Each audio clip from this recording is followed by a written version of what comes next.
Comment ils vont? Il peut se passer quelque chose d'historique à Losail, les gars. J'exagère pas. Attends, un mastodonte historique de ce sport peut être sacré champion. C'est pas fou, ça? C'est dingue. C'est bien ce que je me disais. On connaît aussi le nom de la 11e équipe de F1. Ça va être une belle preview. Ce week-end, c'est le Grand Prix du Qatar. On va essayer d'éviter les problèmes de l'an dernier. McLaren a sa première balle de match. Une nouvelle équipe arrive en F1. Sur cet avant-dernier GP de la saison, j'ai des choses à vous raconter.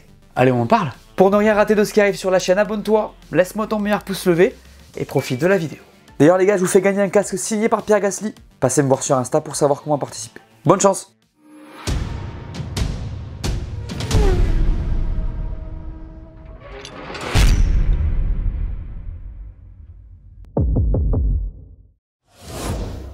Je ne peux pas commencer cette preview sans parler de ce qui s'est passé sur circuit l'an dernier. Je parlais de fiasco pour le Grand Prix de Vegas 2023, là clairement on est dans la même catégorie. En fait, le vendredi soir, la FIA s'était rendu compte que des fissures microscopiques étaient présentes dans les flancs des pneus, ce qui présentait un gros risque pour la sécurité puisque les pneus risquaient d'éclater. Et le souci dans cette situation, les gars, c'était les vibreurs pyramidaux qui avaient été installés sur le circuit. Les passages à haute vitesse dessus détruisaient les pneus en fait, ce qui était vraiment très risqué pour la sécurité. Du coup, à l'époque, la FIA a changé les limites de piste au virage 12 et 13 et avait imposé une limite de 18 tours sur chaque train de pneus. Ça avait alors transformé la course en sprint infernal, et ça, combiné aux conditions climatiques du Qatar l'an dernier, donc très chaud et très humide, ça avait mis les pilotes vraiment dans le mal. Là, c'était physiologique carrément. Les mecs étaient complètement déshydratés. C'était pas normal et ça a fait beaucoup parler. Du coup, cette année, on a pris des décisions. D'abord, on a changé les vibreurs sur les virages à risque, comme ça, plus de problème. Ensuite, on a réaménagé les virages 4, 10, 12, 13 et 14, donc ceux qui avaient particulièrement sursollicité les pneus. Et enfin, on a installé des bandes de gravier dans certains virages pour dissuader les pilotes de passer trop au large et escalader les bordures. Bref, normalement ça devrait le faire, mais c'est important de se rappeler de ce qui s'est passé l'an dernier. C'est officiel, la F1 aura une 11e équipe sur la grille en 2026. C'est une très bonne nouvelle, et vous allez tout savoir à ce sujet dans ce chapitre. Ce sont donc Cadillac et General Motors qui arriveront en F1 dans un an et demi. Un accord de principe a été trouvé avec Formula One, et là, on peut le dire, Hallelujah. parce que c'était vraiment mal parti cette histoire. À la base, la FIA avait accepté Andretti, pas Formula One. On avait bien compris qu'il y avait un truc qui clochait. La première proposition était mise en place par Michael Andretti avec General Motors aussi, et l'objectif était de mettre la marque Andretti en avant. Elle devait aussi utiliser des technologies proposées par Cadillac et General Motors, mais vous l'aurez compris, ça n'a pas matché. Sauf que General Motors a fait savoir qu'elle souhaitait faire un moteur à partir de 2028, info ayant pour but de montrer à la F1 qu'elle voulait s'impliquer comme constructeur et pas simplement comme partenaire. Du coup là on parlerait d'une équipe appartenant à General Motors, brandée Cadillac. Ils commenceraient en tant qu'équipe cliente, puis utiliseraient leur propre moteur dès que possible. Donc c'est une grande nouvelle les gars, parce que 11 équipes ça veut dire 22 voitures sur la grille, 2 pilotes en plus. C'est vraiment cool.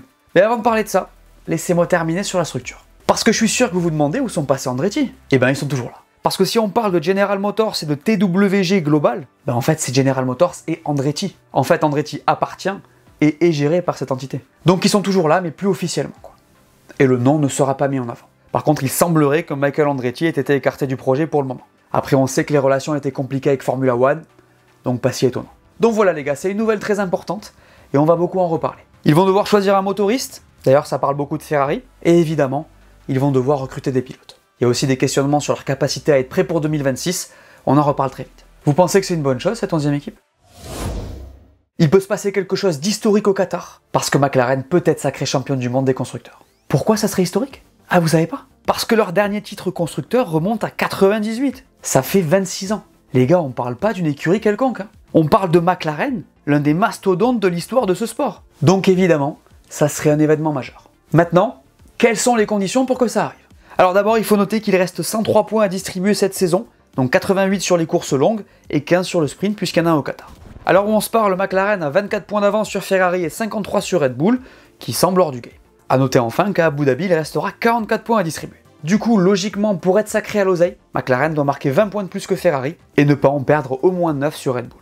Alors pour ceux qui se demandent, il pourrait y avoir égalité à la fin, mais dans ce cas-là, on prend le nombre de victoires et on descend sur les podiums si les équipes sont au même niveau. On fera le calcul exact avant Abu Dhabi. Du coup, pour McLaren, c'est facile, faut mettre 20 points à Ferrari. A l'inverse, en ce qui concerne la Scuderia, faut en perdre moins de 20 sur McLaren.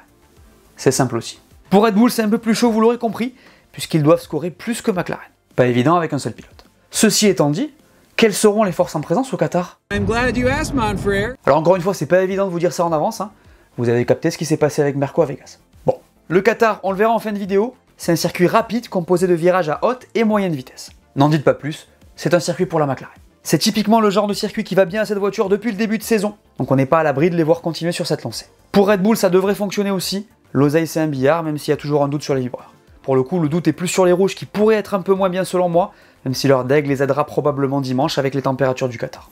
Qui ne devraient pas non plus être trop extrêmes d'ailleurs, on en reparle en fin de vidéo. Pour Merco, c'est plus difficile à lire, et en vrai je me garderais bien de le faire. Toto Wolff l'a dit à juste titre, Vegas et l'oseille n'ont rien à voir, donc pas de raison d'attendre une performance similaire. On aura nos réponses au week-end. Ferrari sera sous pression ce week-end, pour 2 raisons. La première, on en a parlé, c'est parce qu'ils peuvent dire adieu au championnat à l'oseille. Ça, c'est clair. Ne pas perdre 20 points sur McLaren, sinon c'est mort. Ensuite les gars, on l'a dit dans le débrief, c'est un peu tendu en interne chez les rouges. Entre les deux pilotes donc. Vous avez forcément entendu les radios de Charles qui se plaignent de son coéquipier. Il n'y avait personne pour féliciter Carlos sur le podium. Vous voyez le souci. Le problème ici, c'est qu'on joue un championnat et que ce genre de petites choses ne va pas aider. Après, je comprends les pilotes. D'un côté, on n'a pas respecté les promesses faites avant le Grand Prix. De l'autre, on n'a vraiment pas été bon dans l'exécution. Sainz, il doit quand même faire un tour de plus alors qu'il était presque dans la voie des stands parce qu'ils sont pas prêts. Donc c'est sûr que c'est compliqué. Et c'est normal en soi. T'as un pilote qui part, l'autre qui veut s'imposer. C'est complexe. D'ailleurs, c'est assez fou, mais quand ils sont tous les deux au même niveau, comme c'est le cas en ce moment, ça se passe tout le temps comme ça. Après, vous m'en voudrez peut-être, mais perso, j'aime bien. Désolé, mais les tensions entre coéquipiers, ça fait partie de ce sport, et si on n'en avait pas, on se ferait bien. Ce qui est sûr, par contre, c'est que ça va être un challenge pour Fred Vasseur. Bref, Ferrari est sous pression.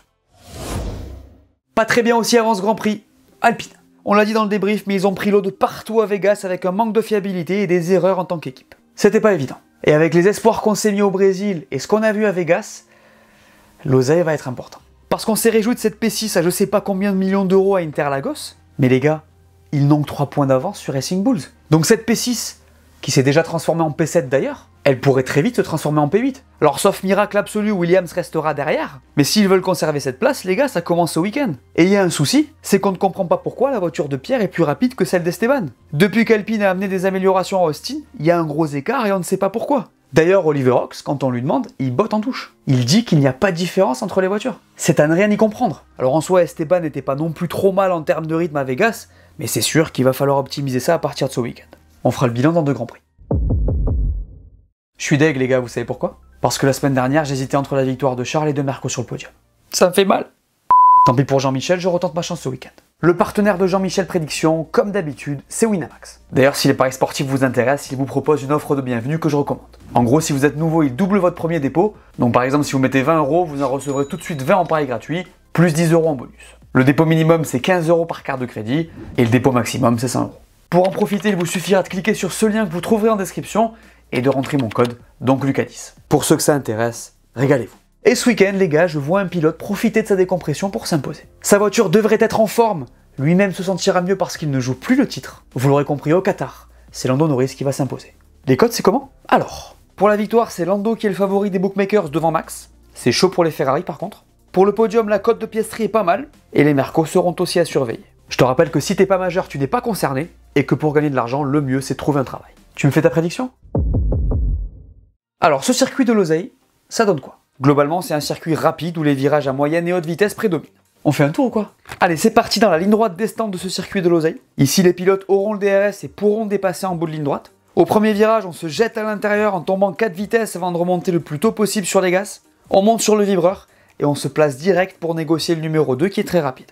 Attention aux limites de piste en sortie. Ça repart à fond ici avec une mini ligne droite et 2 virages à angle droit successifs. Le secteur 1 se termine ici. Là, il y a une épingle, donc un freinage conséquent, mais ça va repartir très vite vers le 7 qui se prend aussi à grande vitesse. On monte sur le vibreur direct, et ça repart vers le 10. Ici, attention à la corde, ça ressort très fort, et là c'est à fond, encore et toujours. Les 12, 13 et 14, c'est pied au plancher, et il n'y a qu'au 15 qu'on lèvera très légèrement le pied.